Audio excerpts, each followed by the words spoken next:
Good evening to everyone. Hope everyone is well. Today, it's me here, Habib. Ahmad is here as usual, and we've also got our guest, Georgia Townshend. And it's really nice to have her. We're just going to find out a little bit about her and why we've got her on today. Today's topic is Palestine, and what we really want to do is, what I want to do anyway, is really feel the condition of the people of Palestine. Like, what's it like to live there? And especially now considering it's just had another kind of whole load of airstrikes and so much of it's been destroyed again. Like, what's it like for the average person living there? And I think that's one of the main things which we're trying to take away from today. So assalamu alaikum, Imad, and you can Walaikum salam. introduce our special So, guest. so Georgia, right? Really nice to meet you for the first Hello. time. So really, we wanted to just find out where you're from, what you do, and what motivates you to support Palestine. Good. I'm Georgia Townsend. Hello. Lovely to meet you. I'm from Colchester in Essex, and I work for the NEU, which is the National Education Union. And that's how I ended up going to Palestine when I went, and kind of Palestine being now quite a passion of mine and trying to help the people of Palestine. So, what is the NEU? What is the National Education Union? We're a trade union for teachers and support staff in schools, just to kind of support them in the school environment and kind of help internationally with international teachers and things like that. So we send delegations to, at the moment, we send them to Palestine and to Cuba to find out about their education system and to find out kind of how we can help, in what ways we can help their education system as well as ours. Wow, that's amazing. I didn't really know like things like this exist, to be honest. So, okay, so why Palestine? So, when did you go, and what? How did you go about? Like, how did you go about you going to Palestine? Sorry, I didn't phrase it correctly. No, it's okay. I kind of get what you mean. Yeah. I went to Palestine in February half term in 2019. It's actually quite a funny story. I didn't really know anything about Palestine and Israel when I went. I'd been to the delegation to Cuba, and they offered me this delegation to Palestine, and I knew a little bit about what was going on, but not a great deal. And so I said, okay, yeah, I'll go, and I want to find out what's going on. And so I purposefully didn't research it. I didn't look at the media or anything about it. And I just thought, you know what, I'm going to go with an open mind and I'm going to make my own mind up. So I went, as I say, in February 2019, completely unaware of what I was kind of going into. And then when I came back after seeing what I saw, which I'm sure I'll explain a little bit more about later, after seeing what I saw, I came back and I just thought, it's just so wrong, and they need support, they need help from other countries. And I thought, why not me? From what I saw, I thought, well, I've got stories to tell, I've got reasons. So I set up the Palestine Solidarity campaign in Colchester, and we're currently, then COVID hit, unfortunately, so we haven't had any meetings. But we're about to have a general meeting to kind of get our committee together and get events sorted. This will be post-COVID, will be a lot more kind of active than it has been before. But yeah, so originally it wasn't really, I didn't really know anything about it. And so Yeah. after being there, that's what kind of motivated me to get involved and to actually try and do something to help and support them. I think for a lot of people, it has been.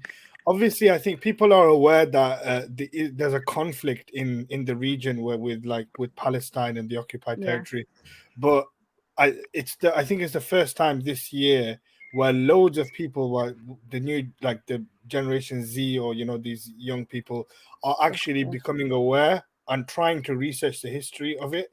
But Hmm. it's interesting that you said that you didn't know much about it. But what did you know? What were the basics that you had? So I basically I knew that there was a conflict between Yeah. Israel and Palestine. I knew that it was over territory, and that was literally it. I didn't know anything else. I didn't know kind of the politics or the history behind it at all, really. Okay, Mm. all right, fair So I enough. just want to ask, from the so you went from the Union. So how was that linked to the Cuba place which sent you to Palestine? Sorry, did you say how was that linked to the Cuba? Yeah. Yeah, so with Cuba, it was more about, so because of the blockade from the US, Mm. it was about taking things over, supporting them, and working out how we can send aid to them, Oh, okay. in that kind of a way, and show solidarity in that kind of a way, really.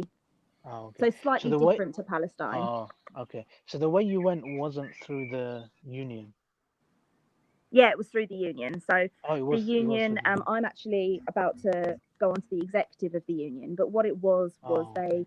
send out a letter offering delegations to find out about the education systems in those countries, and you Oh, okay. apply and you write 200 words, just kind of explaining why you're interested, what you've done for the union so far, that kind of thing, and then they choose certain people to go, with the knowledge that when you come back you do Yeah. as much as you can to kind of support those countries and tell the story of those Wow. countries. How long do you go for in these delegations? So how long do they last for? So Is it 1 week. It's one okay. week, because it's usually during half term. Because I'm a teacher, Okay. we go during half term. Sorry, what is it that you teach? I teach English in a secondary school. Okay, very good. Okay. Um, all right, that was very interesting. So, obviously, we're not going to talk much about Cuba today. We're going to be focused on Palestine. Yeah. But just briefly, can you just sum up some of the experiences you've had in Cuba? I think. Yeah. Yeah. So in Cuba, we actually took over some braille machines for some of the special schools out there, and what we witnessed there was just the impact of the blockade, and what kind of how difficult it was for them to get any sort of school material. So basic things like pens, books, things like that are very, very difficult for them to get. And so when we visited a number of schools, such as there was a music school, and there were a couple of special schools we visited. And the equipment that they got was very, very limited. So, for example, they had, in the music school, they had one saxophone between the whole school. So they all had to play one saxophone in this whole school, and things like that. So they've got very, very limited, old-fashioned equipment. That was the main thing we kind of noticed. We also saw that the buildings and things, that they'd recently had a huge flood, and so a lot of the buildings had been destroyed. And what we saw was that the government were fixing the building, so it wasn't up to the individual who owned the house, because they didn't own the house, the government did. Houses were given to them, and then the government, because of the floods, the government were then fixing it for them so that they had a decent level of kind of living, really. They were probably the main things we took away, was how difficult anything was to get for them. Most of the stuff that they actually did get, they got from China. Okay. And they'd only recently acquired internet, as far as we could tell, like a Wi-Fi rather than just an internet line. So that was quite interesting. Wow. And the reason I asked you this question, and it was very interesting, is I want you to really be able to kind of tell us the differences between Cuba and what you witness in Palestine. So let's go Yeah. on to, the main crux of it.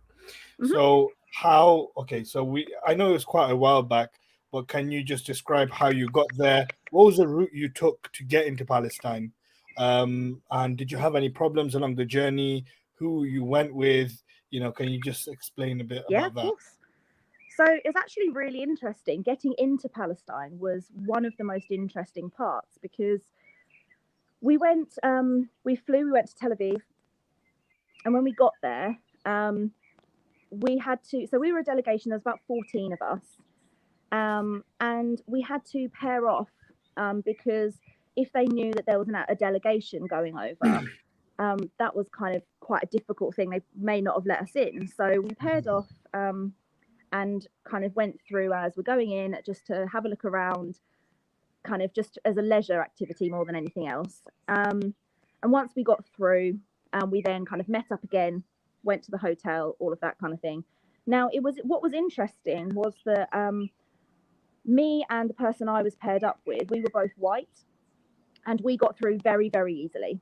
We just went straight through, no questions asked really, got to the other side. And then we found out that we had two people that were Muslim with us, both of whom had been kept aside to be questioned. And one of them, he was taken to a separate room, and he was questioned for over 2 hours, way over 2 hours, to the point at which we had to actually leave, and we had to leave him there because we were just hanging around the airport and waiting for him. And it was kind of becoming a little bit suspicious with us just kind of hanging around for ages. So we went to the hotel, and it was hours and hours later that he arrived. And when he got to the hotel, he explained to us how scary it was and how they took his phone.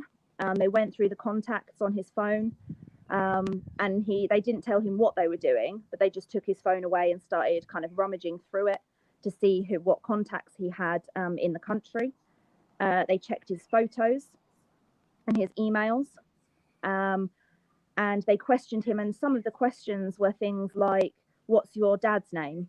What's your mum's name?" and things like that. And it was a really eye-opening, as a first experience in Palestine, it was kind of a very eye-opening experience of, wow, they really are just checking up on people that are Muslim. Because as I say, it was the only people that were questioned were my two friends that were Muslim. And so as a first experience, that was quite daunting, as I say, because I knew nothing really about what was going on. For that to be the first thing that happened to us when we arrived was quite, I mean, he described it as being quite a scary experience. He was taken on his own to a separate room where he was questioned about his entire life and or anyone that he was friends with or was in contact with. So I can imagine that was quite a horrible experience for him. And I think having happened right at the beginning for him probably kind of set the mood for the rest of the week for him, to be honest, because later on we had to go through a few checkpoints. Exactly the same thing happened. So was he like British, just like everyone else? Yeah, British Muslim. Okay, So he had a British passport, and that didn't make a difference. It's just, me and Habib are both imams. We lead congregations, and we deliver, sermons quite regularly on things like patience. And we always say to people, "Oh no, it's a virtuous thing to exercise patience at the time when you're in a really tricky situation, but experiencing it is something else." I mean, I've heard these stories before about people being questioned and stuff, and even myself, I thought, like, obviously, I've flown by myself before, to like America and these sort of places, and I've had these minor things happen to me, but compared to like the experiences of other people, I think it's just like it just seems surreal that this can happen in the 21st century and into like 2020. Like, how can someone take your phone and violate? This is just violating so many. I don't know. It just gets you angry. It does. And that was the main thing that I took away from it, was how angry I was at the situation. And as I say, when we got to a checkpoint, his passport was checked 3 times with soldiers literally pointing guns at us. Even though he had a British passport, they took his passport away and had to check it 3 times in the same checkpoint. And it was only his. We were in a group of 14, and it was only his that was being checked. And I remember looking and thinking, how can you get away with that? Isn't anything like someone can do, like, as a British citizen, like, just to complain? I suppose it might be futile, but just if so many people do it and raise awareness, like, you can't be doing that. It's just taking your phone and because checking. I think the main thing, so when we were talking to them there, they were saying because we were saying we want to help. After seeing all of this, we want to help as best we can. And they basically said, well, there's not very much you can do, because that's just what they do. That is just, that is okay for their country. Whereas they said the main thing would be to tell the stories. So basically what I'm doing now, telling you that has happened, even though he was British, that has happened to him, and telling the stories of the Palestinians and what is actually happening. Because I think the media aren't always 100% reliable when it comes to this. Yeah, And 100%. so I think what they were saying was that just telling the stories so that regular people know what is going on, I think is one of the most important things to do. So essentially just raise your voice, and just if you're loud enough, people are going to have to listen, aren't they? Definitely. So now you're in Tel Aviv, you're at the Yeah. hotel. So how did you get from Tel Aviv to Palestine or Gaza? So Where did you we go? stayed in Jerusalem, Okay. and we went, so daily we went to different areas. So we went to Hebron, we went to Nablus, we went to a number of different places. And it was really, really interesting because in Jerusalem, we visited a school in Jerusalem, and because you have Palestinians and Israelis kind of mixing in Jerusalem. So what I found quite interesting about the school that we visited was the school was essentially a block of flats that had been converted into a school. And when we said to them, well, why is this? Why haven't you got your own kind of school building? They basically said, because we're not allowed.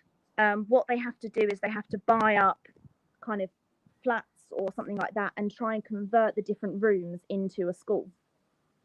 And because they hadn't got a playground, so there was a playground opposite this school, but they weren't allowed to use that because that was for the Israeli children. So because they didn't have a playground they were allowed to go to, they created their own playground at the top of the building. So it was a really tall building, and at the top of the building, they created a small concrete space, and they put some toys out there, and they created it as a playground, put kind of a roof type of thing, like a marquee on top. And when we went there, they were currently going through kind of court proceedings because the Israelis had decided that that wasn't okay, that airspace wasn't Palestinian airspace, and therefore they weren't allowed to put a playground on the top of the building because the top of the building wasn't theirs. Inside was theirs, but the top of the building wasn't. And so they were being told that they had to remove the playground from the top of the building so that the children didn't actually have anywhere to play anymore. And I thought I thought it was disgusting, but I thought it was interesting how they have to go through court purely to get the top of their building to be a playground, which surely it doesn't impact the Israelis at all. And this is simply an the Israeli top of the court building. system that they have to go through. Sorry, say it again. This is an Israeli court system that they have to go through. Yeah, they said they were very aware that they were going to lose, but they thought that they have to fight it. So It's just wrong on so many levels. I mean, why can't you spare the children? That's what. Exactly. Even if you had what I thought was interesting as well, one of the stories that someone else told me that we luckily we didn't witness is apparently, and this is just apparently, as I say, I didn't witness it, but they said that a lot of the soldiers do kind of focus their efforts on arresting or killing the young boys, because the young boys will grow up to be soldiers. And so apparently that is a regular occurrence, is that they will focus, if they have a choice, they will focus in on the young men or the young boys, and try and make it as difficult for them as possible so that when they grow up, or they can't grow up to become soldiers, essentially. It's just soldiers for what army? You're not. Sometimes you're just lost for words. Usually I can articulate myself, but it's just, and I feel like, I thought I knew so much about it, but hearing a first-hand experience, it just makes you, it just brings about emotions that you didn't know you had. It is. It's So interesting. these children could see the playground on the other side. Yeah. Oh God, yeah. Well, you could see it from the window. And they weren't allowed to play because that was for Israeli children. Yeah, they weren't allowed in there. It was locked. So the children weren't even playing in there. Yeah, but I think even that is like the stifling of education, to stifle, just like targeting the boys is to stifle the army. Like stifling education is probably worse than that. Like in terms of the bigger picture, like as well as it being kind of sad for the kids and everything, but for the future of the country, like how are they going to develop? And it's, forget the physical siege, but this is like a type of siege basically, where you're. It's interesting the kind of stifling of the education system, because when we, I can't remember where we went, but they said about the textbooks. So they have to buy, the Palestinians have to buy textbooks through the Israelis. They can't, unless they produce them themselves, but they don't have the equipment really to be able to do that. So they have to buy them through the Israelis to kind of fit in with the curriculum in that country. Now, what I found very interesting was that there are two different types of textbooks. So there are Palestinian textbooks and there are Israeli textbooks. Now, the Israeli textbooks have completely omitted the Palestinians completely, to the point where if there is a page in the textbook where the Palestinian flag should be on it, they take off the Palestinian flag completely. The Palestinians are referred to as being Arabs the entire time, or if there's like a Palestinian character, they are always called Ali Baba.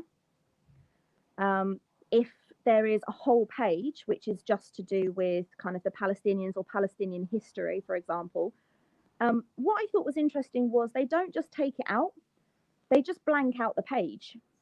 So, they sort of retract it, like they black it out. Do they like black it out, like redacted? So they essentially put a white box over the top. Okay. And so we had an example of both textbooks, one Israeli, one Palestinian, and you'll go through them and you'll get to the same page, and on the Israeli textbook it will be a blank page, and on the Palestinian textbook it will have the Palestinian history or the Palestinian kind of picture or whatever it was that was in any way related to the Palestinians. The Palestinian textbooks would have it, whereas the Israeli textbooks completely took any mention of Palestinians out. Now, why I thought this was both important, because obviously of the history of the Palestinians, but also I thought it was interesting because we got to speak to a couple of Israelis. So we got to speak to a couple that had refused national service, that had actually, a couple of them had spent some time in prison for refusing to fight against the Palestinians. And we spoke to them and they said from the moment that they go to school, they are taught that the Palestinians aren't people, that the Palestinians are simply, their words, they called them kind of cockroaches that needed to be squashed. And that's how the Palestinians, as children, that's how the Palestinians were kind of portrayed to them.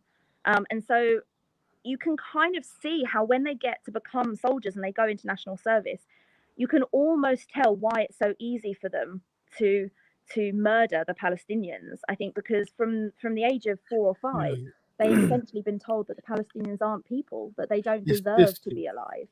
It's just indoctrination since childhood. It's disgusting. Exactly. And it's just brainwashing. it is. It's just loss for words again. It's just, how do you expect? And, they pride themselves on being like a secular country. And, people who have, upright morals, and they would never do anything like that. And they still, this propaganda that is just spread online, how, these fake accounts being popped up, and they invest billions of dollars into these, just to say, promote themselves as being, peace driven. But what I don't understand is the international community, how can they be oblivious? And I know obviously it's just an answer that it's just, we can ask for forever, but how? When this is happening in the 21st century? As you say, propaganda. There's a lot of what the Palestinians kept saying to us was that the media doesn't report it. There's so much that the media doesn't report to other countries, and so you can almost understand how other countries don't even know it's happening. More to the point, that obviously the big things that kind of do get into international news are one thing, but actually all the small little stories, of which I have many, that happen, they are the ones that aren't being shared, and they're the ones that I think that are sometimes the most traumatic.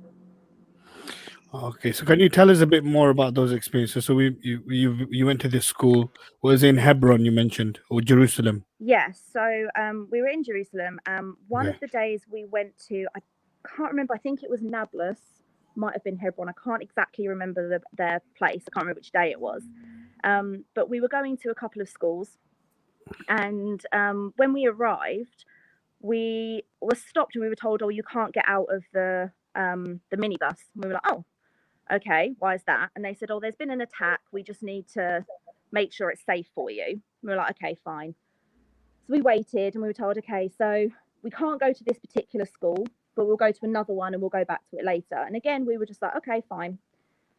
So after the first school visit, which kind of went down normally, we spoke to them. It was very nice to see the children, see the school environment. We then said, "Okay, you can go to this school," but basically what's happened is there's a group of children were walking to school that morning, and soldiers walked down the road towards them and threw tear gas canisters at the children. And unfortunately, although they obviously ran away as quickly as they could, there was a few of them got caught up in the attack, and a 6-year-old boy has gone to hospital. And we were like, "Oh my God, what can we do?" And they said, no, don't worry, it's fine. Go to the school. We'll keep you updated. So we went to the school. We spoke to the school, and I have pictures of. It was a boys' school, and they were very excited to see us. And what I thought was very interesting, we went in and they had boxes and boxes of tear gas canisters, empty tear gas canisters. And when we said, "Oh, what are they?" They said, "Oh yeah, that's just this week. That's the amount of tear gas canisters that we've had this week thrown in the school." And we were like, "What?" You weekly? And they're literally 6-foot boxes full of gas canisters. And then the door opened, and a man came in with a young child following him. And we were like, "Who's this?" And they said, "Oh, this was the boy who got attacked this morning." And we looked at him, and he had red rings around his eyes from where the tear gas had hit him. And this was about 2 or 3 hours after the attack. And what I found absolutely flabbergasting, really, was that he walked in and he just looked confused. He looked so confused as to why we were upset and why we were going, "Are you okay? Is there anything we can do?" And his teacher said to us, he says that it's just normal. This is just what happens. That he doesn't know why we're so upset, because this just happens all the time. And for me, that, a 6-year-old boy being that kind of, it being so normal for him, was probably one of the most traumatic things that I did. We all left and we were all just silent. No one, as you say, no one had any words. No one could say anything after that. And that was probably, for me, that was probably the most eye-opening thing that happened the entire week, to be honest. It's just this, psychological trauma that the child experienced, and it's just children are so primitive in their understanding of morality. It's just right and wrong for them, and I'm sure he's just thinking, "What did I do to deserve this?" Exactly. But it's what's more painful is that he's become desensitized to it. He's become desensitized to the trauma, to the extent that what effect will that have on him in 10 years' time, in 20 years' time, in terms of his development, in terms of how he progresses into his adolescence and into his adulthood, and his prospects for the future. And what amazes me is these children still come to school, like you said, despite being thrown, like tear gas being thrown at him and having the visible mark. I mean, he was still back came to 2 school. hours later. It's incredible. And it's just it just echoes, I think, if the children here, like my brothers and sisters, my cousins, who don't value education, I think if we kind of try and narrate these stories to them, it would just give them another perspective on why to value education. Because there are people who hold on to the little they have with both hands, despite being physically persecuted. And it is an ethnic genocide, and it is kind of, it's torture. But I don't even know how else to describe it. Torturing children. torturing children. Okay, with the adults, even though it's so bad, what have the children done? Like, how can Exactly. they justify it to themselves? Well, there was, Like, if you don't mind, I have one more story that I'd of quite like course, to. we So, can listen to these stories all evening. To be honest. so there was one. I'm sure a lot of you have heard of our head Tamimi. Well, we met her and her cousin Jana Tamimi, and Jana Tamimi has been a self-professed journalist since the age of 7. Yeah, She's yeah, yeah. incredible. She's an incredible woman. And she was telling us a story that, again, was quite emotional when she was telling us. I mean, she told us many, many things. But one of the main things that she said to us was that so all of the adults had gone to work in the morning, which was very normal. And all of the children, her and her cousins, were all playing in the back garden. And just like throwing stones at trees and just normal kind of playing. And she said the soldiers had come through the house and had broken into the back garden. So I think she was about 10 at the time, I think she said. And she was one of the oldest ones there. And they turned around and they saw these soldiers and tried to run away, because obviously children scared of the soldiers tried to run away. And basically they tried to arrest the children, which is quite common out there, child prisoners, and What's arresting the the youngest children. age that they can arrest? Do they have a minimum age? Well, in theory, yes, they do have a minimum age, but actually, when they arrest them, they don't necessarily take them anywhere. If the child is under, I believe it's 11, I'm not sure, I think it's 11. When they're under that age, what they do is they arrest them, Oh, but legal all they do loophole. is they take them into the van and they just don't let their parents see them. So they won't actually take them anywhere, because there's a certain age limit for that. So it's like a But legal loophole just to like still traumatize them. exactly, it's the For no traumatization reason. that they are trying to do. But they were trying to arrest them, and this boy turned round, saw them trying to do this, and threw a stone at the soldiers.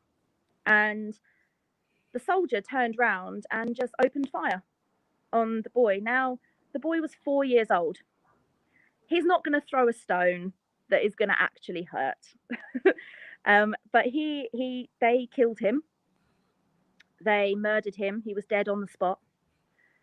And unfortunately, that wasn't the end of it. They then went up, took the body, and took it past all of his cousins and arrested the body. They took the body away and they kept the body for over 2 months, I think Jana said, and refused anyone to go and see him, or to have the body for any type of funeral or service or anything, for over 2 months. And once they'd done that, they left.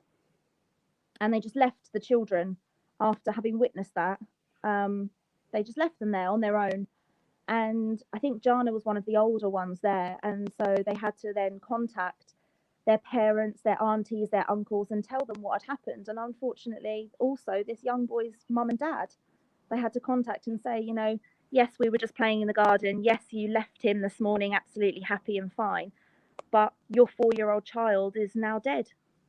And for that to be so sudden, and for that to be a totally okay thing for them to think that they can do, was the kind of shocking part for me, was that they think that it's perfectly okay to turn around and open fire on a 4-year-old child. Is I mean, I was gobsmacked, to be honest. And with no repercussions as well. Exactly. And no one, I mean, not only did no one know who the soldier was, but I don't think it would have mattered, because they wouldn't have done anything about it anyway, I don't think. What can I even say to that? It's I mean, I'm just when you told me the story of that boy, I'm just thinking of the 5, 6 year olds in my family, the young boys, and they don't know anything. Like, it's just, I don't know. all he saw was his family being hurt, and he wanted to help, and that's what Of happened course, to him. it's disgusting, Opening absolutely fire on disgusting. And children. you know, Jana said that the amount of times that they've woken up in the middle of the night with guns pointed at their faces, they said about every 2 weeks they have a night raid in this particular area. And so once every 2 weeks, you'll wake up to the sound of shouting in a language that you don't understand. They will be shouting and have guns pointed at them while they're sleeping. Now, there's no need for that, is there? You know, they're asleep. There's no, you know, even if you were to think that they were doing something, even if you did say, oh well, he was throwing a stone, then you know, but they were asleep. They're not doing anything. Again, they're taken without parental permission. The parents aren't allowed to go with them. They're not even allowed to see anyone they know. They are simply taken out of bed and removed from their house, and they have no idea why. I mean, it's just we hear these sort of things from, I'm hearing it from you now for the first time, obviously. But like, you know, these sort of things are present, and people are narrating these stories, and at the same time, this is why I can't. This is why, like, me and my friends as well, when you hear the opposite, oh, it's a conflict, it's a war between two sides. No, Yeah. it's not. It's No. one-sided. It's genocide. It's bloody, like, on one side, people are, you know, they're saying, oh yeah, because I mean, people have been raising awareness, and there have been these forums. Even in at my university, we had a anti-racism forum, and you know, we had the dean, and you know, people from the school came, and we had people, you know, people speaking, and you know, it was really nice to see loads of people being supporting the Palestinian people. And then there was this narrative by, it was a minority group of people, but oh yeah, I have family in Israel, blah blah blah, and they are also suffering, right? And of course, you know, human suffering shouldn't happen wherever it is. However, you know, one side are going down to their bomb shelters, you know, with rockets. We don't know, they've got an iron dome, you know, and on one side they're going to their graves, and children are going to their graves. Yeah. You know, and this is the statistic. Correct me if I'm wrong. That the people of Gaza and in Palestine, it's the younger population that are the predominant people. It's the people under 15, which I think densely populate the area, and it's one of the most densely populated places on earth. You know, and before I want to hear this part as well. What are your experiences of the occupation? So the settlers, where people are taking their homes, having their homes taken off them. And did you experience this? And the people you spoke to, because I know this is the latest thing on social media, where these people are rightly getting, you know, shown, like, by people like the Al-Kurd twins, etc. They are making a statement on social media, and they have, you know, millions of followers now. But what were your experience of this? So there was one particular experience which comes to mind, which was we went to an Israeli only area, which again is kind of, they do have particular areas where Palestinians just are point It's the blank not apartheid allowed to go. system, you know, the like in South Africa, you know, Yeah. those who know, it's the exact same. And they, when you say this word, it is, you know, Yeah. it has to be used in this context. Definitely. Mm. Definitely. Yeah, And so I carry think, on, sorry. no, it's fine. It's fine. So Yeah. we went there, and not only did, you know, our Muslim friends with us get checked about 1,000,000 times before we went in, we did eventually all manage to get in. And we were told by our guide, we were told that he said, well, you want to walk on the pavement, not on the road, even though there's no one on the road. And we were like, oh, okay, fine. And then a car drove past, and he said very, very quickly and very urgently, he said, get on the pavement and stand still. And we were like, oh, okay. So we got on the pavement, and a car drove past very, very quickly and very, very close to the edge of the pavement. And we were like, what's going on? And he said, so this is a known settler, quite an aggressive settler. And she recently has she was driving along, and she saw a group of young children walking to school, and she just drove into them, killing a few of them and injuring a lot of them. And it's the same woman. So they know her car, and they said, So she turned round and she tried again because we were going on the road. She saw that we were a group of internationals, and she didn't like it. So she essentially, unless she had mounted the pavement, she would have hit us. And she did not care at all. And we saw her face, and she just wasn't bothered at all. If she'd killed us, if she'd hurt us, she just wanted us to go away, essentially. And I mean, that was one of the main experiences that we had of the settlers. And apart from that, we saw quite a few Palestinians who had been evicted from their houses. And they told us of the aggression that they got from being evicted, and the kind of the fights that they had with the settlers in an attempt to keep their home that they'd been in for years and years and years. And essentially a settler had decided, I want your house now, and so had kicked them out, had aggressively removed them. And what was interesting, we went to a particular area, and we had the Palestinians were in one area, and around the outside there was a ring of tents. And we were like, what is that? And they said, oh, that's the settlers. They are trying to move in on our area. And so they're camping around the outside of the area trying to move in. And so it's kind of, we don't know, but soon they will probably attack us and try and evict us from our houses. But we just don't know when.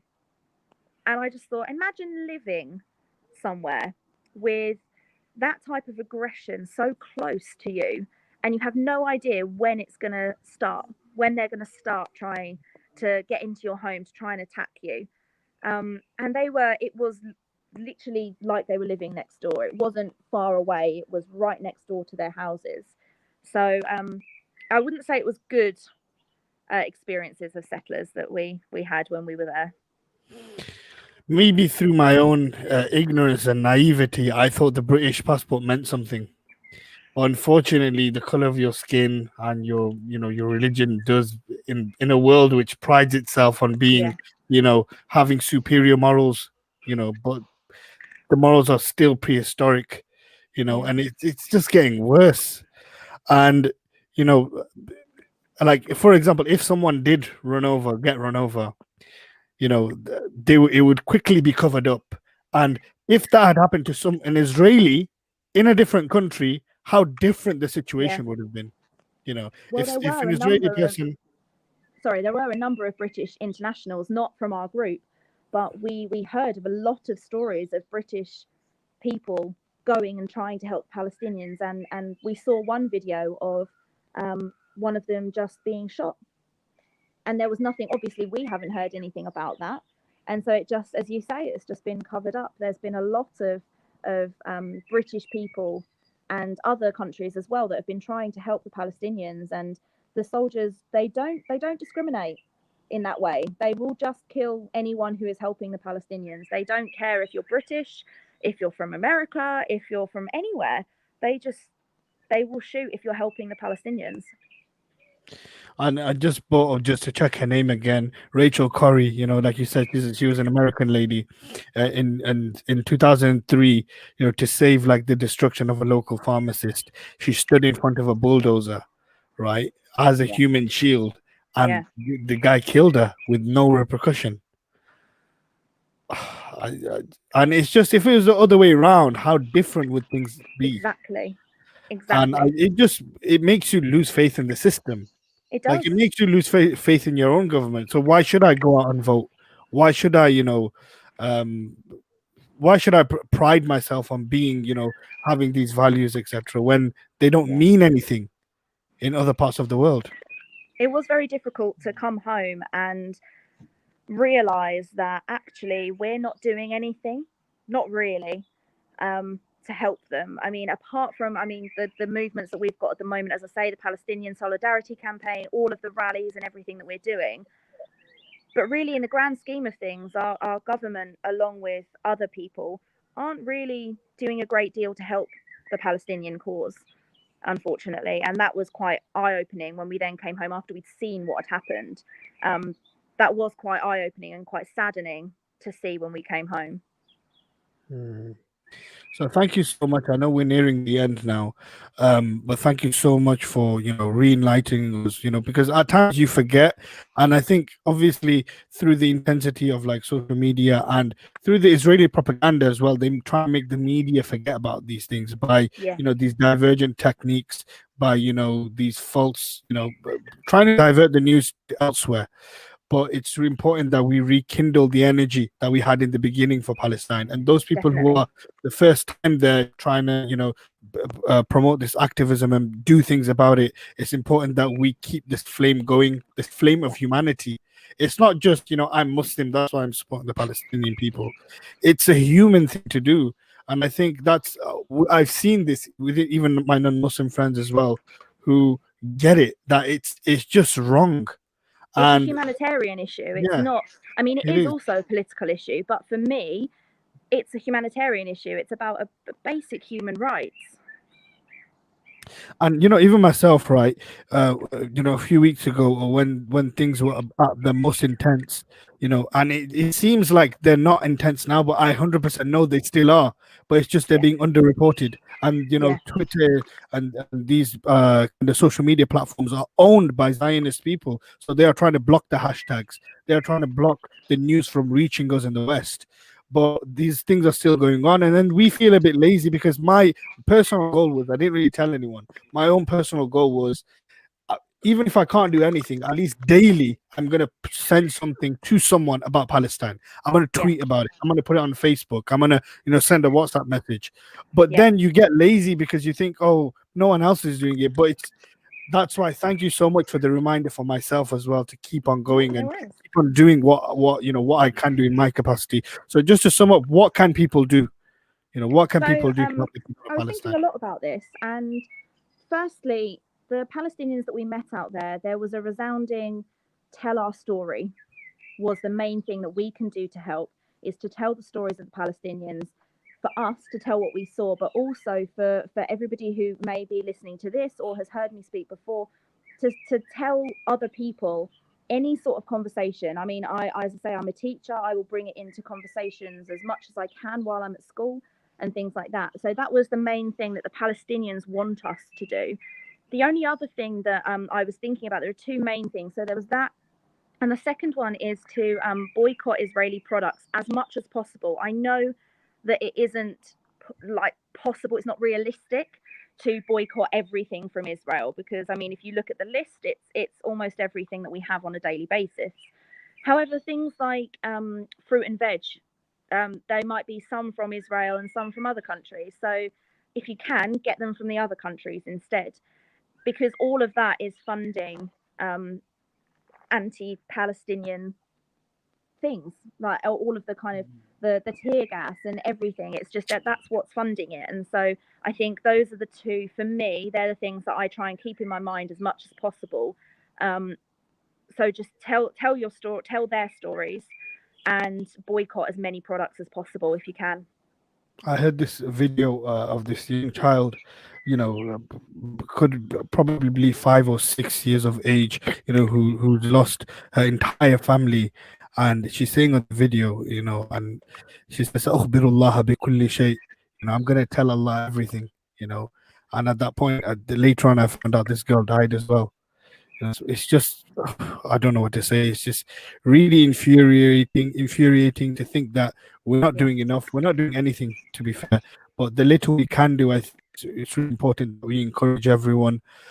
Um, People in every walk of life, whatever you do, like you said, you're a teacher, you're going to try and start those conversations. I know a lot yeah, of my audience are medical students, doctors. You guys can literally, because there's a medical blockade in Gaza at the moment, lobby people, make a noise on social media, if you can, and inshallah, it's my intention in the future to visit the land of Palestine and give some medical aid to to my capacity as much as I can, inshallah. yeah, That's my intention.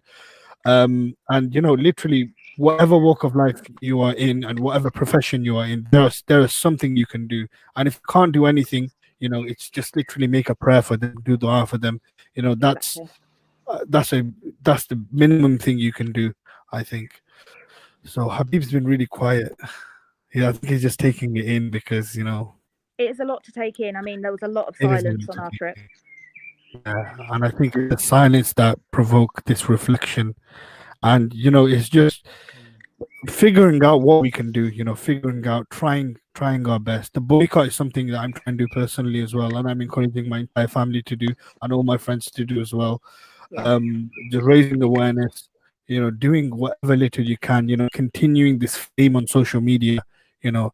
And I know in my own university, hopefully, we're trying to, because the University of Sussex, which our university is part of, invest like £2 million a year in Israeli companies. So we're actively trying to petition to stop that. Because we're not mm, paying tuition fees to fund, tear gas, to fund this child being shot at, to fund this child who, stopping him from receiving an education and going to school, to emotionally and psychologically traumatize these young children. And Yeah. and it's important we say their names as well, and continue our efforts. So thank you so much, and I hope that this isn't a conversation that ends there. Hopefully it's the start of many conversations we'll have personally together, and you will continue to have with many other people, because it's really important that you share your story as well, and what amazing experiences you've had. You've completely, even though I had an idea of what it was there, and Habib told me earlier that you're probably going to cry, and honestly, I was teary. I don't think Yeah. you guys noticed my camera's bad, but I was teary. It did make me really teary. But it's not about just showing your emotion and being teary. It's about doing things. exactly. Being people of action and not people of words. Ali ibn Abi Talib. For our audience, the first thing he said when he became the Khalifa and he ascended the pulpit is, we are in need of people who don't merely speak but people of action. And it's Yes. important we do everything within our capacity to spread the word for the people of Palestine. Someone once Yeah. said to me, don't give me your tears, give me your voices. And that's the thing that in my head Mm, kind of resonates with me. So don't give me your tears, give me your voices. yeah, Thank you so definitely. much. Any closing remarks, Habib? Thank Thank you so much, No, Georgia. just And thank that was you so amazing. much for having me, and I'm always about, if anyone ever wants me to talk about Palestine, I'm always there. As you can tell, I'm always there to Mm. talk. So So thank you so how much. did they get in contact with you? Do you have any social media that we can follow, or Yeah, the I'm platform you I said mean, you Georgia started? Townsend. I'm on as Georgia Blue Townsend. So Okay. feel free to contact me. I'm always happy to talk for And what was Palestine, the anywhere organization? at all, anyone. The organization that you started, what was it called? It was the Palestine Solidarity Campaign in Colchester. So it's PSC Colchester. Oh, okay, Okay, brilliant. cool. All right, thank Inshallah. you so much. Hopefully, I'll be kind of trying to work a bit more with the Palestine solidarity campaign. I think that was the one that we came to. So it was organized by yourself, then, that Yeah, rally? Oh, okay. So that would be really good to carry on working together. There's quite a few, passionate people as well, as we all saw on yeah, the definitely. demonstration. It was quite good. So hopefully, if there's more things going on, do let me know as well. And me and a lot of the people that were there as Yeah. well at the rally, and even some people that couldn't make the rally, would still be really interested in, helping as much as we can, and I would be helping as much as I can as well. And thank you so much for being here today. Today was Thank it you was so much for having enlightening. me. It was very It was really good. insightful. It was really good to hear that, and I learned so much. And I think the thing which I'm probably going to take away is not to underestimate what we can do. Like sometimes, I guess what happens when you feel what really happens there, you feel like you should kind of put on your armor and get your rifle and go there and start shooting everyone. But like you don't always have to be so dramatic. Like I think you reminded us at the end that raising the voices and having that conversation, having the Palestinian conversation, not being scared of it, like Yeah. bringing it up and making a noise about it. That's basically what we should be trying to do as much as we can. So thank you so much, and jazakallah khair to our audience, and we'll finish there. Assalamu alaikum Thank wa you. rahmatullahi wa barakatuh.